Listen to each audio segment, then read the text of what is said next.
A educação é a arma mais poderosa que você pode usar para mudar o mundo. A frase do líder africano Nelson Mandela ecoa entre os pensadores da educação. Mas quais são os atuais desafios para aprender e para ensinar? Como manter o interesse e a participação dos estudantes? Desde o ano 2000, a Univale mantém o programa de formação continuada para docentes do ensino superior, com o objetivo de refletir sobre as práticas pedagógicas e aperfeiçoar o processo ensino-aprendizagem. Esta é a pauta do Viva Voz de hoje, que está no ar pela rádio e também pela TV Univale. Hoje quem me acompanha é a acadêmica de jornalismo, Juni Rugen. Boa tarde para você que está acompanhando Viva Voz pela rádio e também pela TV Univale. Participe conosco através do Instagram e do Twitter, @Viva Voz Univale. Curta a nossa página no Facebook, facebook.com/Viva Voz Univale. Também você pode sugerir através do nosso e-mail, vivavoz949@gmail.com. Isso mesmo. Para conversar com a gente sobre novas metodologias de ensino, nós estamos recebendo a vice-reitora de graduação da Univale, a professora Cássia Ferri, que é doutora em educação. Obrigada pela presença, professora. Prazer é todo meu. Boa tarde a todos os ouvintes, a todas as pessoas que nos veem pela TV Univale, nos ouvem pela rádio Univale. Bom, professora Cássia, em fevereiro os professores passaram por mais uma formação continuada e que é esse momento, né, de reflexão sobre os métodos de ensino que são promovidos pela universidade, e essa formação acontece já desde lá do ano 2000, né? Este ano o tema central dessa formação foi Muda a Aula. Eu queria saber como vocês chegaram a essa proposta e qual foi essa abordagem principal nessa formação. Bom, Lisa, na verdade, como você mesmo disse, nós oferecemos essa atividade já há alguns anos e, obviamente, durante esses anos a gente vem colecionando algumas experiências sobre a docência no ensino superior. Uma das coisas que a gente ouve muito em sala de aula, os professores nos reportam, nos contam quando estão nesses momentos de formação, é que os alunos hoje têm um perfil muito diferente do perfil deles, professores, quando eram alunos. E, claro, todo mundo fala disso, porque nós falamos da geração Y, das novas gerações, enfim, dessa nova estruturação social que nós temos via o uso das redes sociais, via a disseminação da informação. E, então, este ano, nós quisemos trazer uma discussão muito específica em relação a essa tríade, vamos chamar assim, a questão das tecnologias, as chamadas novas metodologias ou metodologias ativas no processo de ensino-aprendizagem e o conteúdo que é ensinado em sala de aula. E essa discussão ela é muito pertinente para o espaço de sala de aula. Então, o que nos motivou esse tema central foi exatamente poder criar um espaço para fazer essa discussão junto com os nossos professores. Uma das palestras que foi realizada na formação continuada foi a do professor Ricardo Ramos Fragelli, que através de métodos ativos e colaborativos, como o método 300, ele estimula os jovens a aprender de uma forma diferenciada. Qual é a importância de novas metodologias de ensino para estimular os jovens, também as crianças, no ensino-aprendizagem? Na verdade, o professor Fragelli é um exemplo, porque ele é um professor de disciplinas muito difíceis, mas uma específica que é a disciplina de cálculo, no curso de engenharia. E é uma disciplina considerada muito árida, porque é uma disciplina clássica, obviamente baseada em métodos clássicos de ensino-aprendizagem. Sim. Ou seja, o aluno estuda, em geral fazendo exercício. E o que está colocado nessa discussão é exatamente isso. Hoje, esses jovens que nós temos entrando na sala de aula, eles são mais abertos a possibilidades de colaboração, pelo próprio perfil que eles hoje utilizam nas redes sociais. Então, o professor Fragelli, por exemplo, o método 300, ele é baseado exatamente nesses dois princípios: tornar o aluno protagonista do seu processo de aprendizagem e fazer isso a partir de aprendizagem colaborativa. Então, de certa forma, ele usa essa aprendizagem da rede social, ou seja, essas redes que a gente forma entre amigos, entre colegas, para se comunicar. Ele usou esse mesmo princípio para trabalhar a questão do conteúdo de sala de aula. Então, de certa forma, é uma reflexão sobre como ensinar aquele conteúdo, utilizando mecanismos que são hoje os mecanismos conhecidos pelos alunos, como o Facebook, por exemplo, né? A possibilidade do WhatsApp, enfim, desse tipo de mídia social, numa metodologia que coloca o aluno como um sujeito muito responsável pelo seu processo de aprendizagem. Então, vou voltar à tríade que eu falava anteriormente, é esse conjunto que dá essa nova possibilidade de discussão. Agora, professora Cássia, o que há de interessante nessas novas metodologias, né? O que chama a atenção aos seus olhos, que é uma pessoa especialista estudiosa do assunto, né? O que chama a atenção? Na verdade, todas as novas metodologias, elas têm, a gente poderia dizer que são 2 princípios básicos. O primeiro é perceber que a forma de se relacionar com o conhecimento mudou. Nós temos hoje uma possibilidade de nos relacionar com novas informações, com novos conteúdos, com novas formas de aprender que não se tinha anteriormente. E essa nova forma de se relacionar com o conhecimento, ela tem que ser trazida para o espaço de sala de aula, ou seja, a sala de aula ela não pode continuar a reproduzir uma antiga forma de se relacionar com o conhecimento. Num segundo pilar está o fato de que hoje, pelas experiências que se tem, nós trabalhamos muito com a ideia da colaboração, né? Ou seja, a gente aprendeu via as mídias sociais, as redes sociais, enfim, a trabalhar de forma colaborativa. Então, esse também é um princípio da metodologia ativa. Porque quando a gente fala de metodologia ativa, o que nós estamos falando? Nós estamos falando de tornar o aluno protagonista do seu processo de aprendizagem, ou seja, ele não depende só do professor, ele depende do professor, mas depende principalmente de si próprio e pode usar a colaboração do seu grupo para favorecer a aprendizagem. Então, isso é, na minha opinião, o que nós temos de mais saudável nessas chamadas novas metodologias de aprendizagem. Deixa eu emendar mais uma que diz respeito a essa mesma temática. O que você poderia dizer que é tendência em termos de educação hoje? Se nós fôssemos olhar de forma muito global a situação, nós diríamos que hoje, mais do que antes, nós precisamos ser autônomos nos processos de aprender. Os alunos precisam, eu não falaria de ser autodidata, mas eu trataria desta forma, de que cada vez menos nós temos uma dependência da instituição escola e da instituição, digamos assim, professor para aprender. Por quê? Porque a partir do momento que muda a relação com o conhecimento, nós podemos nos tornar cada vez mais autônomos neste processo. Mas fazer isso isoladamente é um caminho muito mais difícil do que fazer isso de forma colaborativa. Então, a tendência é que a gente tenha cada vez mais espaço no sentido de pensar não só no espaço sala de aula como um espaço para aprendizagem e também cada vez mais, obviamente, acesso e também cada vez mais colaboração. Né? Não se trata mais de aprender sozinho, mas de aprender junto com. E isso faz toda a diferença hoje nos modos, né, como a gente se relaciona com o conhecimento propriamente dito. Os professores, eles também têm que enfrentar essas novas tecnologias, se adaptar a elas. Qual é a maior dificuldade do professor hoje para se adaptar às novas tecnologias? Na verdade, eu diria que talvez a maior dificuldade do professor é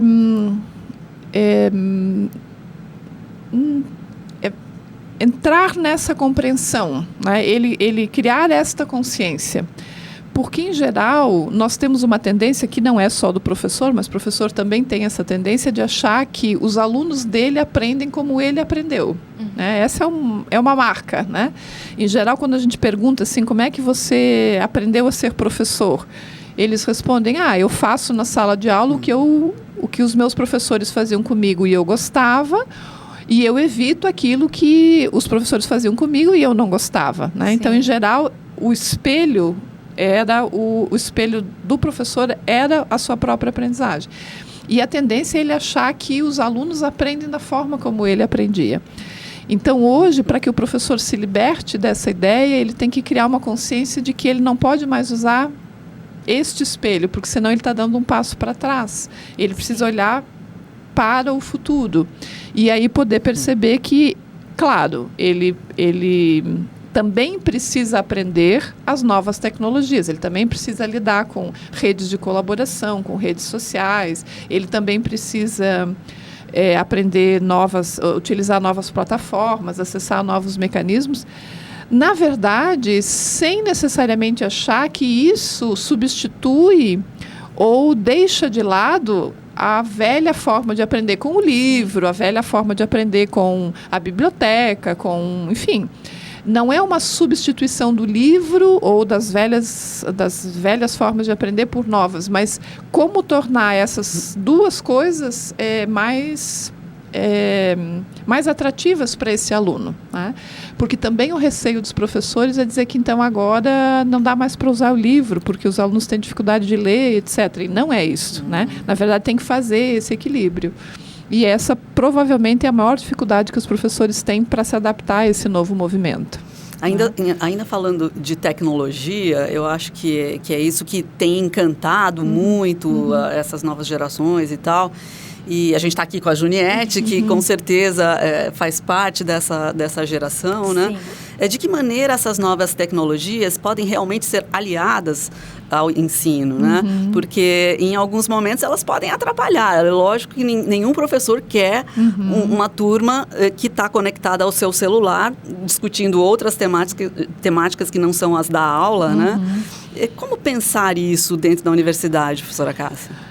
Na verdade, é um exercício de compreensão, eu diria. É um exercício do professor compreender, e porque se a gente falar de formas, né, das formas de colaboração que a gente tem hoje, dos mecanismos, o professor, na verdade, precisa, primeiro, obviamente, conhecer essas novas mídias, essas novas tecnologias, esses novos formatos, e fazer uma reflexão sobre em que momento ou com quais conteúdos aquilo faz sentido.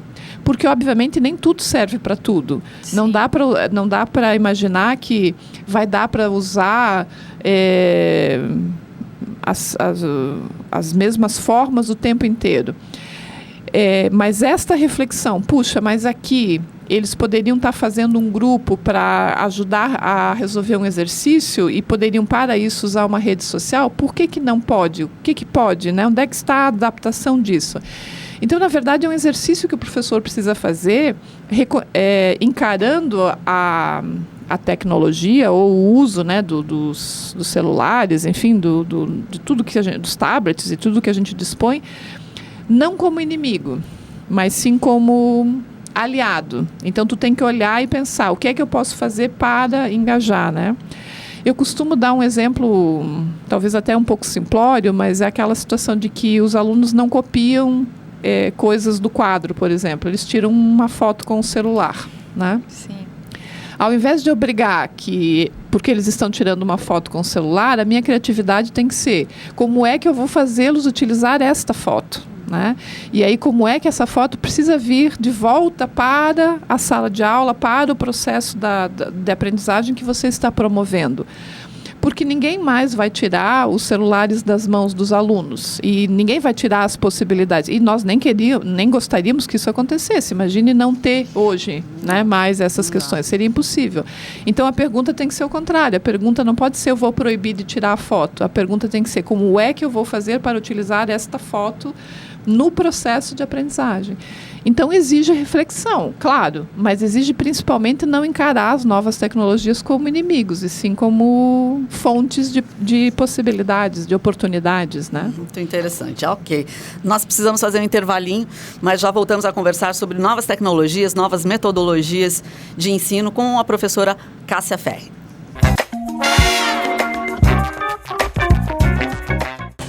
Estamos de volta. Hoje a nossa convidada é a professora Cássia Ferri, que é a vice-reitora de graduação aqui da Univale. Estamos falando sobre as metodologias, as novas metodologias, novas tecnologias de ensino.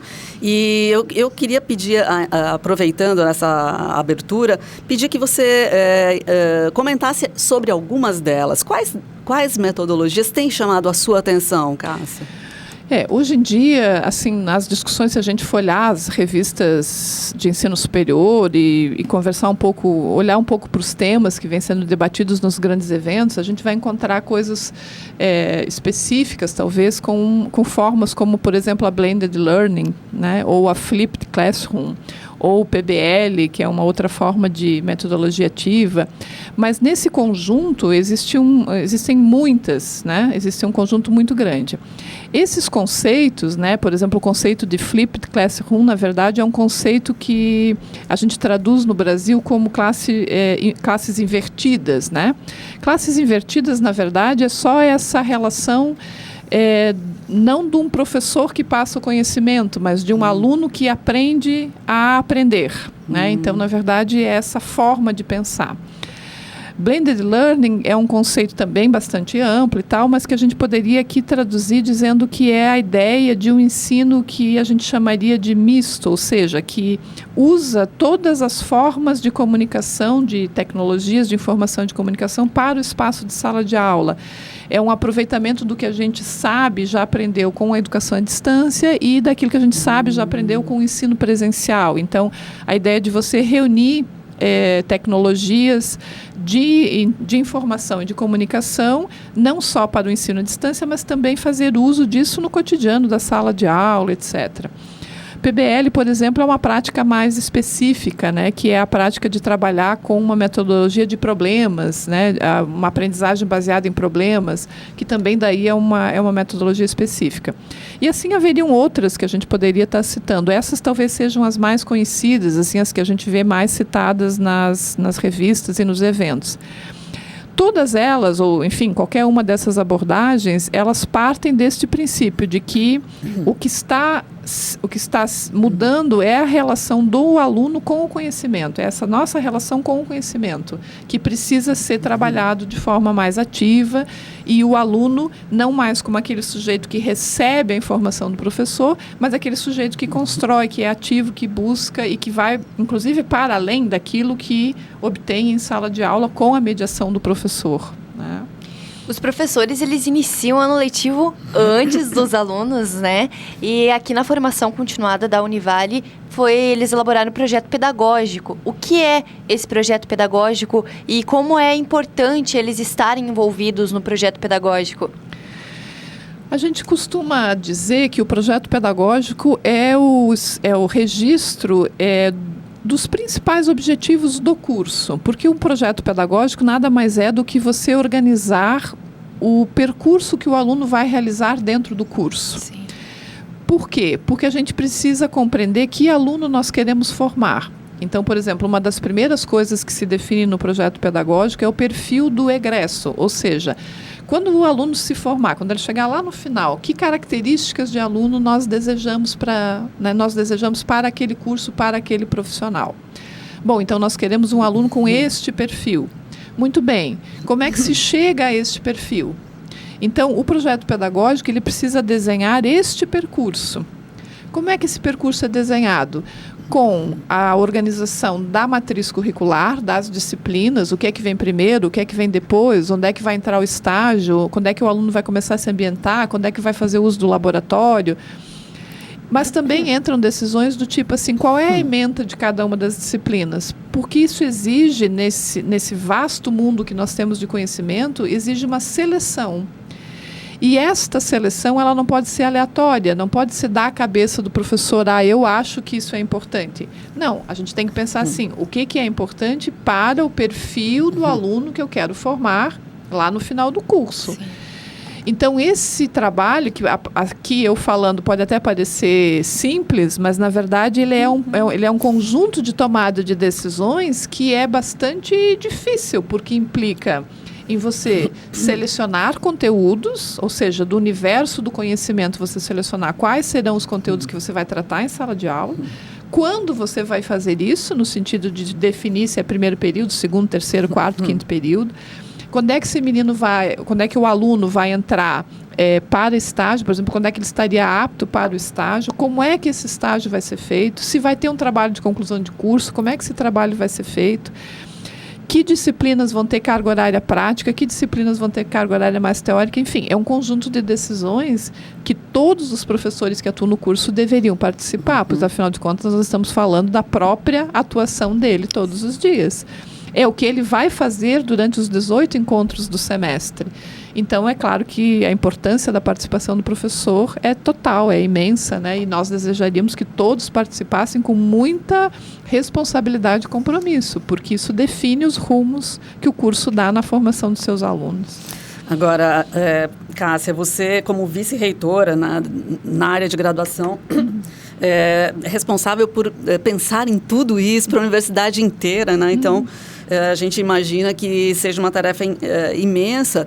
E eu gostaria que você comentasse um pouco mais sobre as ações na vice-reitoria, né? De que maneira você consegue conduzir todas essas intenções, né, que a universidade tem.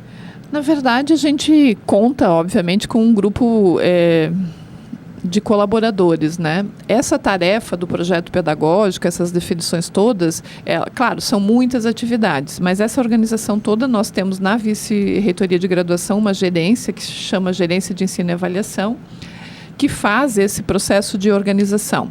Mas em cada um dos nossos centros, a gente também tem uma pessoa responsável pelo que a gente chama de apoio pedagógico. E, obviamente, além desta pessoa, nós também consideramos parte desta equipe todos os coordenadores de curso.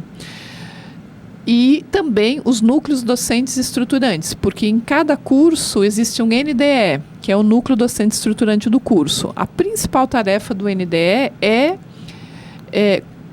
eu vou dizer de forma mais simples, mas é cuidar do projeto pedagógico. Essa é a principal tarefa que tem o núcleo docente estruturante de cada curso.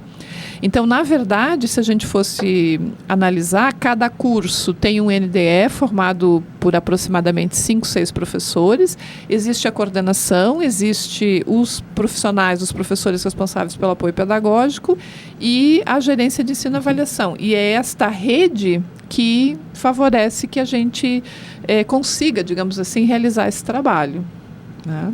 Além dos cursos de graduação, a Univale tem o Colégio de Aplicação Univale, que é o CAU. E neste ano vai estar sendo implantado o sistema Oxford. Por quê e como esse sistema funciona? Na verdade, a escolha do material didático da Oxford para uma parte, não serão nem todos os alunos, porque nós estamos fazendo um piloto, né, um projeto, uma experiência, ela foi definida com base principalmente na ideia de que nós precisamos qualificar a educação básica. Porque também como a graduação, a educação básica, ela precisa hoje, e ela está passando hoje, inclusive em nível nacional, por uma reestruturação. A educação básica, no nível nacional, está construindo o que está sendo chamado de Base Nacional Comum Curricular, ou seja, uma base única para o Brasil todo, em termos de organização da educação básica. E existem várias modificações que estão sendo feitas em função disso. A principal ideia desse processo todo é um processo que diz respeito à qualidade do ensino. Não é novidade para ninguém, vocês aqui da rádio devem ter já divulgado isso, que nós temos baixos índices, os nossos resultados educacionais do país, eles são, digamos assim, precários, talvez, para usar um termo um pouco mais, né? Então, quando a gente vê, por exemplo, resultados do IDEB, né, do Índice de Desenvolvimento da Educação Básica, resultados do ENEM, que é o Exame Nacional do Ensino Médio, resultados que são divulgados em mídia nacional, a gente percebe que o Brasil tem muito ainda para fazer, para crescer em termos de qualidade. E, claro, nós buscamos a qualidade da graduação, nós não podemos esquecer que a qualidade da graduação depende também da qualidade da educação básica. Então, a escolha e a possibilidade que nós estamos criando agora, a partir do material da Oxford, tem essa perspectiva, né, de a gente poder qualificar o ensino, a educação básica dos nossos colégios de aplicação. Só para contribuir com essa abordagem, nós temos informações aqui de uma pesquisa realizada pelo Instituto Unibanco, agora em fevereiro, e mostrando que a maioria dos jovens de 15 a 17 anos que estão fora da escola não completou o ensino fundamental. Exatamente. tem dados e pesquisas que revelam que os nossos, infelizmente, né, a maior parte dos brasileiros abandona o ensino fundamental pelo 8º ano. Que hoje equivaleria, né, aquilo que o pessoal está mais acostumado a compreender, seria a 7ª série. Né?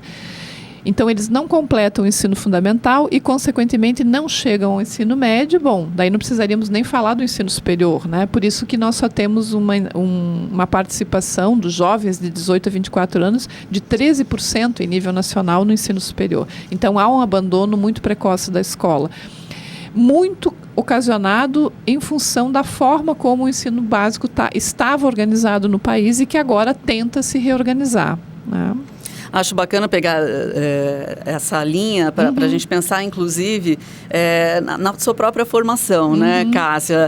E aí eu fico imaginando o que te estimulou a estudar pedagogia, como é que você vê esse Brasil e a educação nesse Brasil hoje.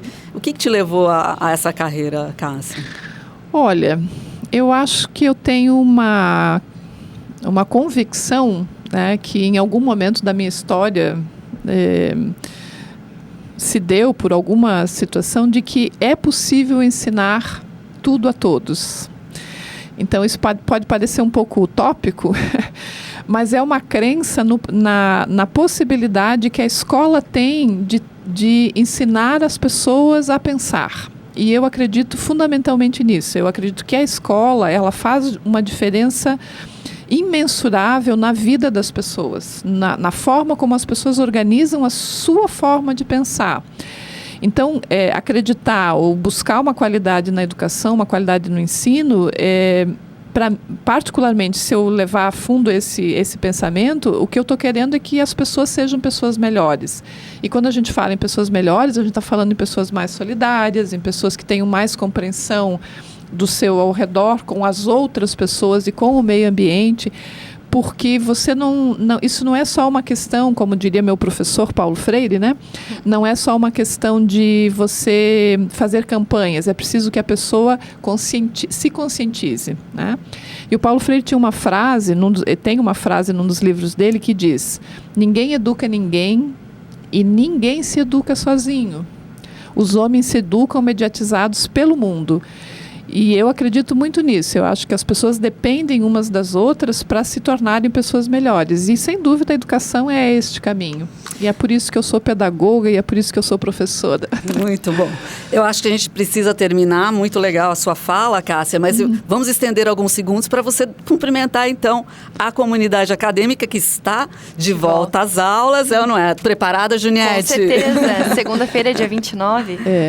Eu desejaria a todos os nossos alunos, os alunos calouros que estarão chegando pela primeira vez na universidade e todos os veteranos, né, inclusive os que estarão se despedindo da universidade esse semestre, que voltassem com todo o entusiasmo, com toda a energia para fazer desse semestre, desse ano, o melhor semestre. E o meu desejo é que todos aproveitassem ao máximo todas as oportunidades que a universidade oferece e, principalmente, todo o conhecimento e toda a possibilidade que eles podem ter fazendo uso disso que nós estávamos comentando. Novas tecnologias, novas metodologias e novos conteúdos por meio de seus professores e de toda a estrutura que a universidade favorece a eles. Então, meu desejo é de que todos sejam muito bem-vindos. Isso mesmo, então, essa é a professora Cássia Ferri, vice-reitora de graduação aqui da Univale. Obrigada pela entrevista, professora. Imagina, eu que agradeço. Obrigada a vocês. Ficamos por aqui, né, Juniette? Ficamos por aqui. Obrigada, professora. Obrigada a você que está acompanhando Viva Voz. O nosso próximo encontro, a gente fica por aqui. Até lá.